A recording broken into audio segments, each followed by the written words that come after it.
This is Michigan Moments, rediscovering the pioneering moments of the Great Lakes State.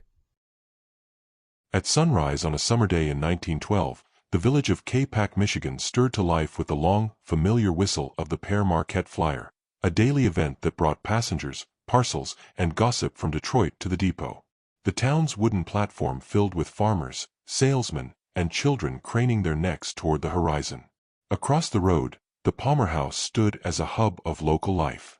This three-story brick hotel welcomed travelers with striped awnings, an inviting porch, and the quiet authority of a building that had seen it all. By mid-morning, the streets echoed with the clatter of wagon wheels and the crackle of conversation.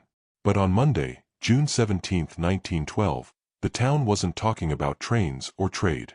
Word had spread that the Capac Bank had closed its doors. A crowd began forming outside its Main Street location, next to the Hotel de Bert, their voices rising with concern. For years, the Capac Savings Bank, founded in 1898, had been a trusted institution. But it had absorbed a failed private bank run by George and Fred Moore, which collapsed just days earlier on June 12.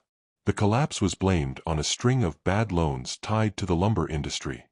In the wake of its closure, depositors panicked. Lines grew. Hands clutched bank books. Farmers, merchants, and homemakers demanded their savings. It was a run on the bank. Into this crisis stepped Michigan State Treasurer Albert Sleeper. He was visiting town and quickly rallied with local business leaders.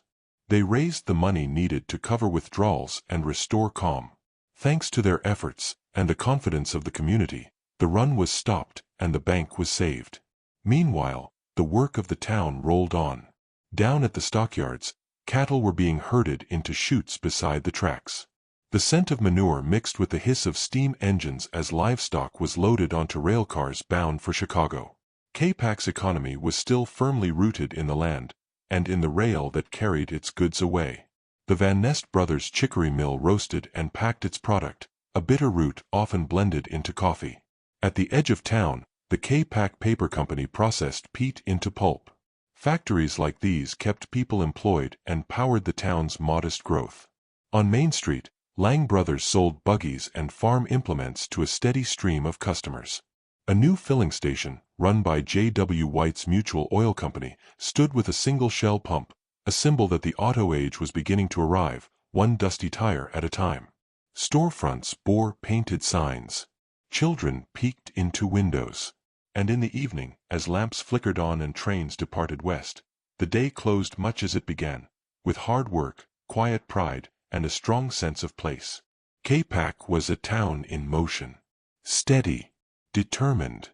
And in 1912, it proved that even in moments of uncertainty, a community could hold together.